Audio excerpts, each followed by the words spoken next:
Hey everybody, welcome to week 4 midweek check-in, and thank you for being such an engaged cohort. I'm really enjoying seeing your Padlets, also going ahead and reading your discussion posts, and I can't wait to see what you do for the rest of the week. Okay, what I'm going to do now is I'm going to screen share into D2L, and I'm going to tell you about some notes and some other things I saw. Feel free to go ahead and to post questions about this, email me, call me, whatever it is you feel like doing. So let me pull this up. Okay, here we are in D2. Here we are in D2L. Oh, sorry. You saw a little bit of my screen. I'm one of those messy desktop people, okay? And I do have to agree with the one person who wrote about their husband knowing what it's like. That's how I pull pictures and documents. I totally know where they are on the desktop and I can pull in whatever I need. Okay, so let's start talking about student success week 4. We'll start with the digital immigrant, digital hippie v generation gamer.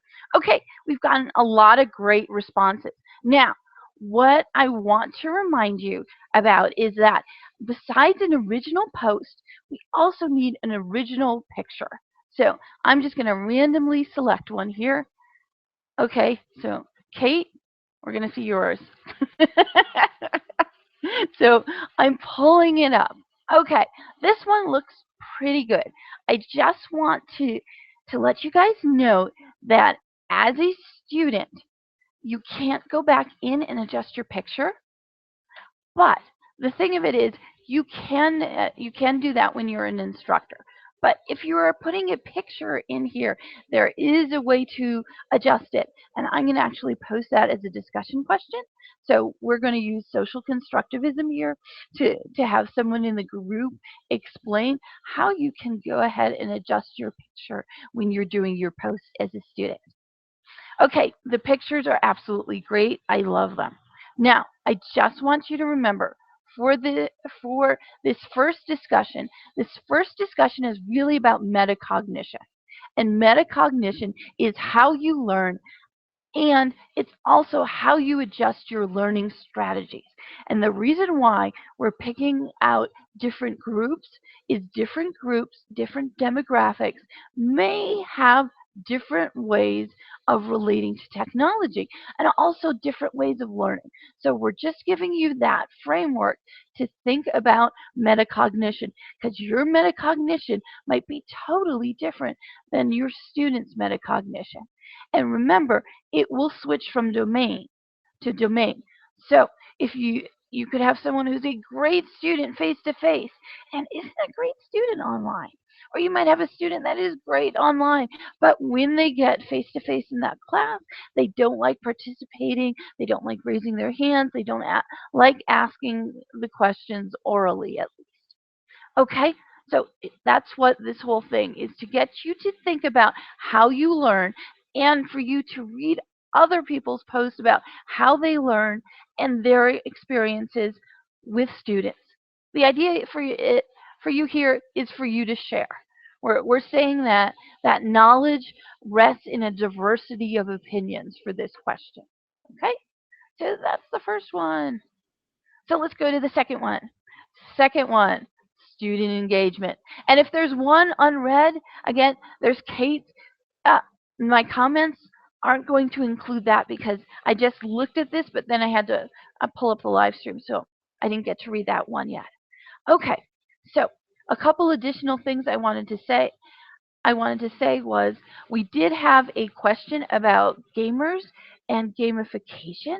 So interesting, okay? I just want to answer the gamification one really quickly. Gamification is really about motivating and engaging. And if you think your students could be you can help your students be more motivated or more engaged, then I say go for gamification. But if you want to talk about game-based learning and games, you can contact me. And you can go ahead and you can contact me at some other time because I don't want to take up this whole live stream about it. Okay, I just want to say that's gamification. For games, you have to think about it. It allows your students to take on a different role. It can allow your students to do lots of problem solving, and also depending on the game, If it is one that's based on, say, career technical education, it might even set up an epistemic frame where students can act like professionals in the field. So there's lots of value in that. And also I'm going to do a shout out to my math people. Um, in this in this digital use divide that came straight out of the Department of Educational Technologies educational plan, there is a portion of it that talks about stealth gaming and stealth gaming for math. And Valerie Schutte out of the University of Florida is doing the research there. So what I'm saying is don't give up on games. This this week is not about talking about games, but if you ever want to talk about games, please contact me and we can definitely talk more. Okay, so now for the Padlet. This Padlet's asking how will you engage your students in meaningful content online? And this digital use divide, the graphic that I put up here, really is about the new digital divide. It's not being about just about do your students have access, but are your students using technology to engage in creative, productive, lifelong learning, rather than just consuming passive concept. And what people mean by passive concept is if it's a worksheet you would have handed out on paper in class, are you just handing out an electronic worksheet online too? Okay, so this is about how will you engage students. Now, Terry had a Padlet question, and I'm going to see if somebody can go ahead and answer it for her. So if you want to go in and help out one of your fellow instructors, go ahead, please too. I want to say a shout out to Leah for having the first Padlet. It was so cool that you were willing to dive in and be that brave soul. And I also want to say, anybody who wants to go in, go ahead and take a look at Gloria's Spanish one. The, it's engaging and it really has me and it has me asking the question. Watch a short video about one semester of Spanish love song just for fun. I think that's really cool, and I think that it was written and it's engaging enough that a student couldn't help but click on there. So that's what I really like about Gloria's example. Now, the other one that I also love, and I'm not going to do everybody, so I'm just going to do a shout out to a couple people, is Catherine's. Because Catherine's really has a lot of value for us, even talking about online learning. Involve me, I learn. I love this. Exploration, keeping it real. See one, do one, teach one. Isn't that great? The colleges of education do that, but also medical education does that. See one, do one, teach one. So I think that that's absolutely great. So we have some Padlets up there. Keep putting them up there. Take a look at everybody else's to go ahead and get ideas. And Leah came up with some good ideas about how she might use it in her class for her students to make it too. So make sure you're going in and reading everything. Okay, so we're there. The student scenario, what do you do? Okay, it's excellent. Not everyone agrees, and you want that. You want a good discussion. Now, Eric calls it virtuous discourse, and that's the kind of discussion you want: polite, academic, collegial discussion on your discussion board, even when people don't agree. And here's where I'm going to quote Melody because I absolutely loved what Melody said, and I'm not sure if I can get on the right one, but I have the quote down. That wasn't the one, but I wrote it down anyway. And if this isn't the right one, okay, here it is. The collegial discussion. The great quote from Melody is, "In my field, when you are in the operating room, the way you address your peers is extremely important. We're not going to always agree, and there are times where we're going to have to agree to disagree. But word choice goes hand in hand with professionalism and maturity." I want to say that's a great statement, and Melody, you might even want to cut and paste that for your online class. Thank you for putting that in there. Oh, and Terry, thank you for asking that provocative question. So That's our third discussion, and now let's get to our fourth discussion. And our fourth discussion is loophole stories. So we're going to go in right here. Now, let's put this out.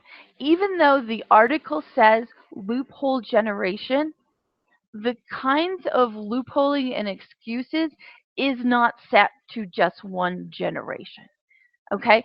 In online learning, what the value of this article is it discusses some behavior that happens in online learning that seems to happen more in online learning than in face-to-face classes.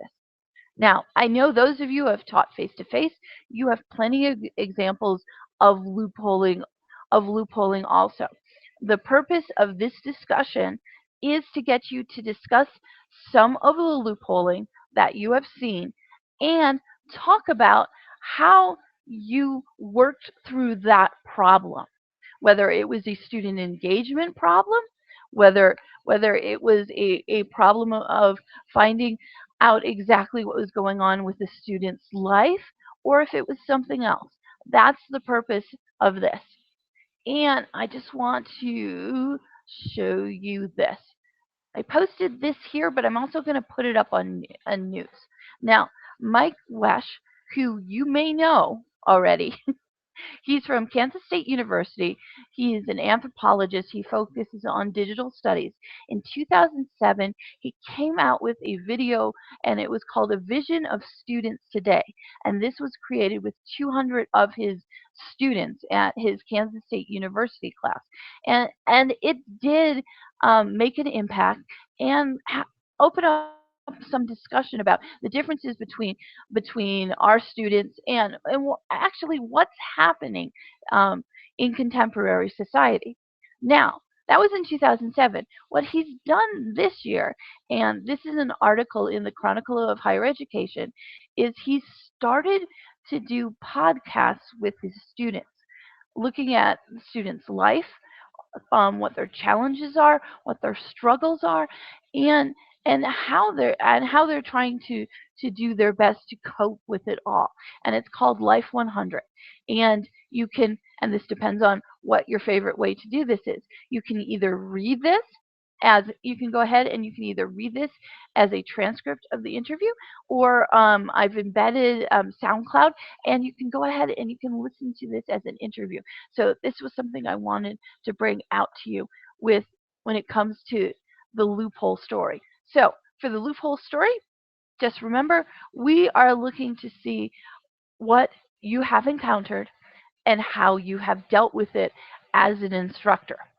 So that's about all that I have for you. Everybody, absolutely great job, and I will see you online. So thank you, everybody.